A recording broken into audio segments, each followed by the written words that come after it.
চারটি বিয়ে করে সংসার ঠিকঠাক না চালানোর কারণে 4 বউ মিলে বেঁধে পিটাচ্ছেন। দর্শক, বিস্তারিত জানতে যাবো তাদের কাছ থেকে।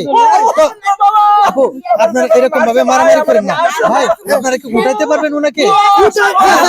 একটু কথা শুনি, আপনাদের একটু কথা শুনি। উঠান। আচ্ছা দাঁড়ান। আচ্ছা ভাই, আচ্ছা শুনেন, ঠান্ডা আছে, আমার কথা শুনেন। ভয় পাইছেন, আপনি 4টে বিয়ে করছেন, আপনি চালাইতে পারেন না, একটা 4টে বিয়ে করলেন, এখন সংসার চালাতে পারেন না কেন? আমার বাবা আমার দাদা আমার বিয়ে করেছে, এরা তো মরে গেছে, কিন্তু বিপদের মধ্যে আমারে পালাই তুই গেছে ভাই। আমি কেমনি কি করবো ভাই? আচ্ছা কোন ভাই? আচ্ছা, আপনি চালাইতে পারতেছেন না, একটা আমি খরচ দিতেছি, কিন্তু কিছু ভাই শর্ট কাম করতে পারে, কিন্তু ওগরে আমি অভাব অনটনে রাখি নাই। আমি নিজে না খাইয়া থাকলে ওগরে খাওয়াই ভাই। কম বেশি যদি নাই রাখতে পারে তাহলে আমি কি করবো? মায়ের কাছে আপনারা যদি এরকম ভাবে বিশৃঙ্খলা করেন পাবো না। তো আপনি যেহেতু সবকিছুই দেয়া রাখেন, তাহলে এইরকম ভাবে বেঁধে মানে মারধর হয়েছে কি, রোজ আইসে আমার কইলো আজকে বাজার করতে মুরগি আনতে, খাসি আনতে, আমি খালি মাছ আনছি আর লাউ আনছি আর কয়টা কলমি শাক আনছি। এখন সহ্য হয় না, কই মুরগি আনতে কইছি, খাসি আনতেছি, গরু এগুলো কই ভাই 4টে পরে কি এত কিছু খাওয়ান যায়? মাছ খাক, লাউ দিয়া শাক ভাজি আছে, আলু ভর্তা করবো, এটা মানে না। আর কি ও মা, আমি ভাই মিথ্যা কথা কই না।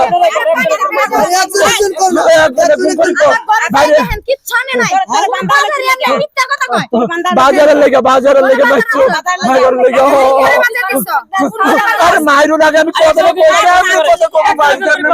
একজন করে প্রশ্ন করতে চাইছি, মার্চটা বন্ধ করতে পারবো। আচ্ছা, সমস্যাটা কি বলেন, আপনি বলেন।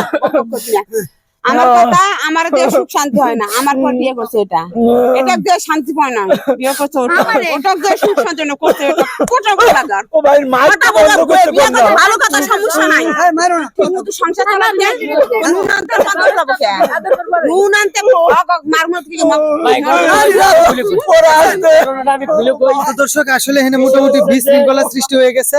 তো এখন একজন প্রতিবেশী, তার সাথে জিজ্ঞাসা করবো যে মূলত ঘটনাটা কি। আচ্ছা বলেন একটু। এখন ওর বাপ চাচারাও এই 4-5 করে বিয়ে করতো, এই ইটে পাইছিল, খেন্দা পাইছিল, ওর বাপ চাচারা তো মনে করেন যে বক সেরম শাসন করে পারছে, ও তো সাদা মাটা লোক, শাসন করে পারে না।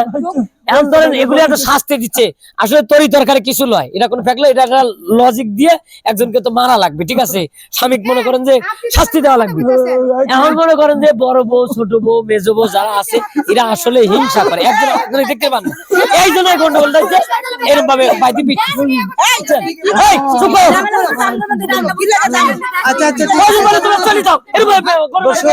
বলবো এখানে যে অবস্থা সৃষ্টি হয়েছে, ওনাদের যে মূল টপিকটা কি সেটা আমি বুঝতে পারতেছি না, এদের মানে চিল্লা পাল্লার জন্য। তবে আমরা এখন একটু চলে যাব মেজু বউর কাছে।